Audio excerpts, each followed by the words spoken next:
ایک دن ایک سیٹھ اپنے دولت کے خمار سے سرشار اپنی بیوی کے ساتھ کھانا کھانے بیٹھا ہوا تھا۔ سیٹھ صاحب نے کھانے کے لیے ہاتھ بڑھایا تو دروازے پر دستک کے ساتھ ساتھ ایک آواز گونجی کہ اے گھر والو، میں 2 روز سے بھوکا ہوں، خدا کے لیے مجھے چند لقمے دے دو۔ سیٹھ صاحب کو فقیر کی صدا ذرا ناگوار گزری، بڑبڑا کر کہنے لگا کہ یہ منگتے ہر روز سکون نہیں کرنے دیتے۔ بیوی نے کچھ کھانا فقیر کو دینا چاہا مگر شوہر نے منع کر دیا۔ جب فقیر نے اپنی صداؤں کا جواب نہ پایا تو دروازے پر تھوڑا سا زور ڈالا تو اسے کھلا پا کر فقیر اندر آ گیا اور اندر آ کر صحن میں صدائیں لگانے لگ گیا۔ سیٹھ کی نگاہ جب فقیر پر پڑی تو وہ آپے سے باہر ہو گیا، کھانے سے اٹھا اور فقیر کو دھکے دینے لگا اور اسے گالیاں دینے لگا۔ آخری دھکے کے نتیجے میں فقیر دروازے سے باہر گلی میں نکل گیا۔ کچھ دنوں کے بعد سیٹھ کو کاروبار میں نقصان پر نقصان ہونے لگ گیا، وہ پریشان رہنے لگا۔ چند ماہ میں گھر وغیرہ زیورات سب کچھ نیلام ہو گیا۔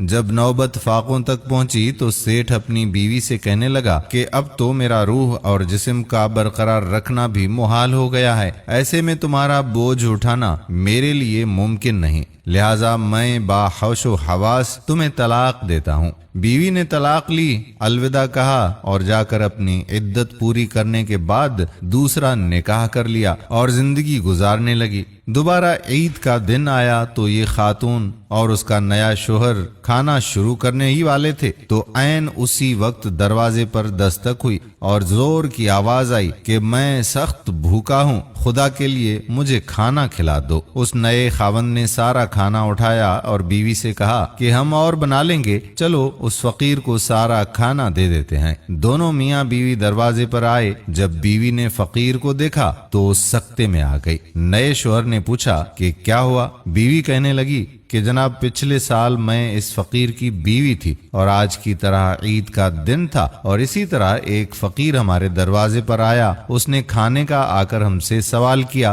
مگر میرے اس سابقہ خاوند نے تکبر کے نشے میں دھت ہو کر اس فقیر کو دھکے دے کر گھر سے نکال دیا تھا۔ شوہر کہنے لگا کہ مجھے ذرا غور سے دیکھو، پچھلے سال تمہاری دہلیز پر آنے والا فقیر میں ہی تھا۔ دوستو، اللہ رب العزت دنوں کو لوگوں پر پھیرتا ہے اور اس کبریا کو انسان کا تکبر بالکل پسند نہیں۔ اس کی نظر میں امیر، فقیر، غریب، لوور کلاس، اپر کلاس سب کے سب برابر ہیں۔ یہ کلاس اور یہ اسٹیٹس انسانوں کی بنائی ہوئی ہیں، ورنہ اللہ تبارک و تعالی نے صرف ایک ہی کلاس بنائی تھی اور وہ ہے انسانیت۔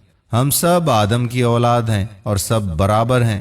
ہاں، اس کی بارگاہ میں اگر کسی کو عزت ہے تو اس کی جو متقی بندہ ہے۔ دوستو، اقوام کی تاریخ حیات عروج و زوال سے بھری پڑی ہے، جہاں عروج کے پیچھے طویل جدوجہد اور تپاسیا کار فرما ہوتی ہے، بالکل اسی طرح زوال و پستی کے بھی ان گنت محرکات اور عوامل ہوتے ہیں۔ ان عوامل میں پہلے نمبر پر تکبر اور غرور ہے، جو مہینوں میں عروج کو زوال میں بدل دیتا ہے اور بعض اوقات مال کے عرض و سما جابرین اور متکبرین کی رسی دراز کر کے انہیں مہلت در مہلت دیتا ہے اور کبھی لمحوں میں تکبرین کا تکبر خاک میں ملا دیتا ہے۔ یہ سب بساط اس مالک کی بچھائی ہے اور نہ جانے کب پانسا پلٹ جائے، اس کے راز وہی جانے۔ چاہے تو قطرے کو اٹھا کر دریا بنائے اور اگر چاہے تو عزت و دولت کے تخت سے اٹھا کر ذلت و رسوائی کے اندھیری غار میں دھکیل دے۔ اللہ پاک تکبر کرنے والوں کو پسند نہیں فرماتا، اس لیے تکبر سے گریز کرنا چاہیے۔